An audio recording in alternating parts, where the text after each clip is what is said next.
جس روز چنگیز خان کے لشکر کے ایک حصے نے دریائے آمو کے اندر پتھر پھینک کر دریا کا رخ موڑتے ہوئے پانی کے بہاؤ کو خوارزم شہر کی طرف موڑنا تھا، اس سے پہلے ہی رات کو نظام الدین اور عارض زوزنی دونوں اپنے چھوٹے سالاروں کے ساتھ بیٹھے کسی اہم مسئلے پر گفتگو کر رہے تھے۔ عشاء کی نماز اور لشکر کے کھانے کا اہتمام کرنے کے بعد وہ فارغ ہو کر گفتگو کر رہے تھے کہ خوارزم شہر کے حاکم خمارتگین کا قاصد پہنچا۔ جب نظام الدین اور عارض زوزنی کو اس کی آمد کی اطلاع کی گئی تو دونوں نے فوراً اسے بلا لیا۔ چنانچہ قاصد اس جگہ آیا جہاں نظام الدین اور عارض زوزنی اپنے سالاروں کے ساتھ کسی موضوع پر گفتگو کر رہے تھے۔ نظام الدین نے اسے اپنے پہلو میں بٹھایا، پھر بڑی شفقت سے اس کی طرف دیکھتے ہوئے کہا، میرے عزیز بھائی، تو خوارزم کے حاکم خمارتگین کی طرف سے ہمارے لیے کیا پیغام لے کر آیا ہے؟ اس پر آنے والے قاصد نے اپنے ہونٹوں پر زبان پھیری، پھر کہنے لگا، خمارتگین نے مجھے آپ کے نام یہ پیغام دے کر بھیجا ہے کہ کل پہلے ہی پہر منگولوں کا ایک لشکر جس جگہ آپ نے گھات لگا رکھی ہے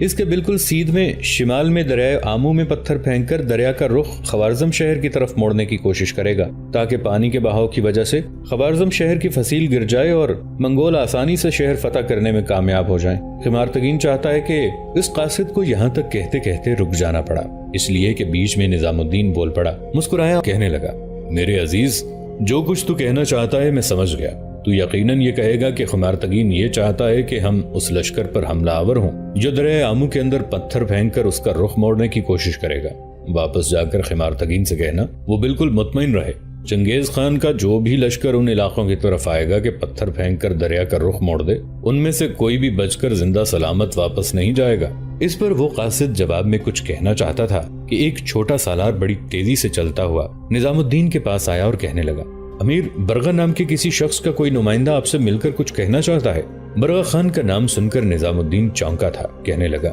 اس شخص کو فوراً میرے پاس لے آؤ۔ اس پر وہ چھوٹا سالار پیچھے ہٹ گیا تھا۔ اس کے جانے کے بعد خمارتگین کا قاصد اپنی جگہ پر سے اٹھا اور نظام الدین کو مخاطب کر کے کہنے لگا، امیر، مجھے جانے کی اجازت دے دیں، میں یہاں رکوں گا نہیں، اس لیے کہ خمارتگین نے مجھے کہا تھا کہ میں آج رات ہی واپس آ کر یہ پیغام پہنچانے کی اطلاع کر دوں، اس لیے مجھے جانے کی اجازت دے دیں۔ نظام الدین اپنی جگہ پر سے اٹھ کھڑا ہوا اور اس کی طرف دیکھتے ہوئے عارض زوزنی بھی اٹھ کھڑا ہوا۔ دونوں اس قاصد سے گلے ملے، پھر اسے الوداع کہا اور وہ قاصد وہاں سے رخصت ہو گیا۔ تھوڑی دیر بعد چھوٹا سالار ایک شخص کو لے کر آ گیا۔ وہ تائچوت قبیلے کے سردار برغا خان کا آدمی تھا اور اس کا تعلق بھی تائچوت قبیلے سے تھا۔ جہاں سے خمارتگین کا قاصد اٹھ کے گیا تھا، نظام الدین نے برغا خان کے قاصد کو اسی جگہ بٹھایا، پھر بڑی شفقت سے اسے مخاطب کر کے کہنے لگا، میرے بھائی، کیا تو برغا خان کی طرف سے کوئی پیغام لے کر آیا ہے؟ اس پر وہ شخص بولا اور کہنے لگا، محترم کوشان خان ہمارے سردار برغا خان کو اپنے ان ساتھیوں کے ساتھ جو اس نے جگہ جگہ پھیلا رکھے ہیں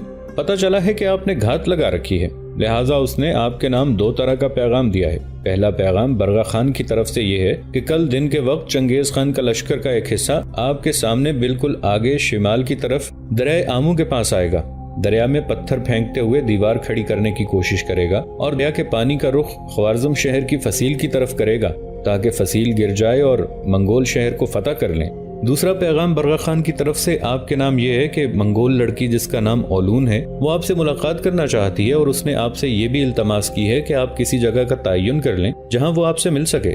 اس لیے کہ اس سے پہلے آپ کے ایک سالار نظام الدین کو زندہ یا مردہ پکڑنے کے لیے چنگیز خان نے اولون کے ساتھ اس کے چچا زاد بھائی قراچا کو مقرر کیا تھا۔ اب اولون کے کہنے پر قراچا کو ہٹا دیا گیا ہے اور اس کام کے لیے ہمارے سردار برغا خان کا انتخاب کیا گیا ہے۔ اب برغا خان اور اولون مل کر ایک لشکر کے ساتھ جب بھی موقع ملا نظام الدین پر حملہ آور ہو کر اسے گرفتار کرنے کی کوشش کریں گے۔ اولین کوشش یہی ہوگی کہ اسے زندہ گرفتار کر کے چنگیز خان کے سامنے پیش کیا جائے۔ امیر، میں آپ پر یہ بھی انکشاف کروں، برغا خان چونکہ اولون کو اپنی بہن سمجھتا ہے اور اسے بہن ہی کہہ کر پکارتا ہے، لہٰذا اس کی یہ بھی گزارش ہے کہ آپ اولون کے ساتھ ملاقات کا کوئی وقت اور جگہ متعین کر لیں۔ یہاں کہنے کے بعد برغا خان کا وہ آدمی جب خاموش ہوا تب کچھ دیر تک نظام الدین سوچتا رہا، پھر برغا خان کے قاصد کو مخاطب کر کے کہنے لگا،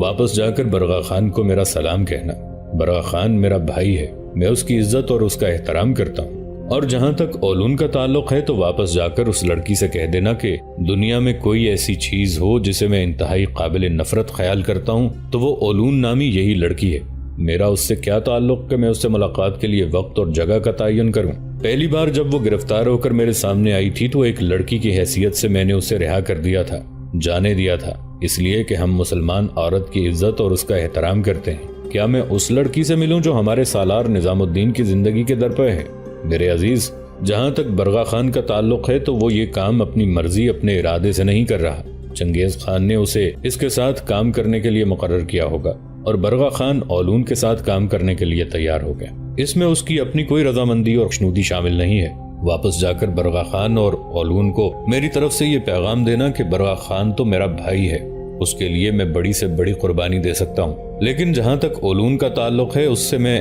انتہا درجے کی نفرت کرتا ہوں، اس لیے کہ ایک بار مجھے اس نے میرے منہ پر کہہ دیا تھا کہ وہ مسلمانوں کو پسند نہیں کرتی، ان سے نفرت کرتی ہے۔ لہٰذا میرے بھائی، جو لڑکی مسلمانوں کو پسند نہیں کرتی ان سے نفرت کرتی ہے، جتنی نفرت وہ مسلمانوں سے کرتی ہے اس سے 100 گنا زیادہ نفرت میں اس لڑکی سے کرتا ہوں۔ لہٰذا اس لڑکی کے نام خصوصیت کے ساتھ جو پیغام تم لے کر جاؤ گے وہ یہ کہ اسے بتانا کہ میری نگاہوں میں اس کی کوئی حیثیت، کوئی وقت نہیں ہے، میرے دل میں، میرے شعور میں اس کے لیے جس قدر نفرت ہے اسے ناپنے کے لیے کوئی پیمانہ ہی نہیں ہے۔ یہاں تک کہنے کے بعد نظام الدین رکا، پھر آنے والے اس قاصد کو مخاطب کر کے کہنے لگا، بہرحال لعنت بھیجو اولون نام کی لڑکی پر، اس سے ہمارا کیا لینا دینا؟ پہلے یہ بتاؤ کہ منگولوں کا جو لشکر دریائے آمو میں پتھر پھینک کر دریا کا رخ خوارزم شہر کی طرف موڑنے کی کوشش کرے گا، وہ دریا کے کنارے کتنے دن قیام کرے گا؟ اس لیے کہ یہاں نزدیک پتھر نہیں ہیں، پتھر انہیں چھکڑوں کے ذریعے دور سے لانے ہوں گے، اس بنا پر وہ یہ کام ایک دن میں تو نہیں کر پائیں گے۔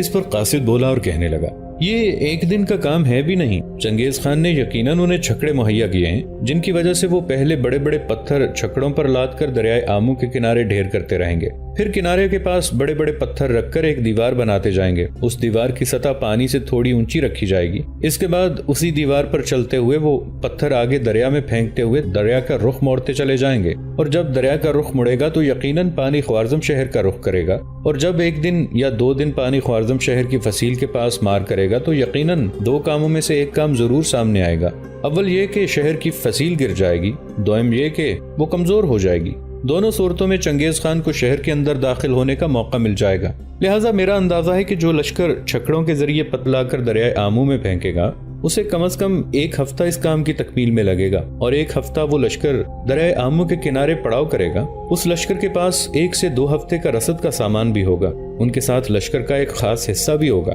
جب وہ لشکر کام کر رہا ہوگا پتھر دریا میں پھینکے جا رہے ہوں گے، لشکر کا دوسرا حصہ مسلح رہ کر ان کی حفاظت کا سامان کرتا رہے گا۔ اس کے علاوہ خوارزم شہر کے باہر بھی ایک لشکر کو بالکل چوکس رکھا گیا ہے تاکہ خوارزم شہر سے نکل کر کوئی بھی لشکر دریا میں پتھر ڈالنے والے لشکر پر حملہ آور نہ ہو پائے۔ یہاں تک کہنے کے بعد آنے والا برغا خان کا قاصد دم لینے کے لیے رکا۔ اس کے بعد نظام الدین کو مخاطب کرتے ہوئے وہ کہہ رہا تھا، امیر کوشان خان، میں نے جو کچھ کہنا تھا کہہ چکا، اب مجھے اجازت دیں، میں جاؤں گا۔ اس پر نظام الدین نے اس کے شانے پر ہاتھ رکھا، پھر کہنے لگا، کیا ایسا ممکن نہیں کہ تم شب بسری ہمارے ہاں کرو؟ وہ قاصد مسکرا دیا اور کہنے لگا، امیر آپ کی بڑی مہربانی، لیکن میرے لیے میرے سردار برغا خان کی طرف سے حکم ہے کہ مجھے آج ہی رات کو اس کے پاس واپس جانا ہے۔ چنانچہ جس طرح بغلگیر ہو کر نظام الدین اور عارض زوزنی نے خمارتگین کے قاصد کو الوداع کہا تھا، اسی طرح برغا خان کے قاصد سے بھی بغلگیر ہو کر ملے، پھر وہ قاصد واپسی کے لیے روانہ ہو گیا۔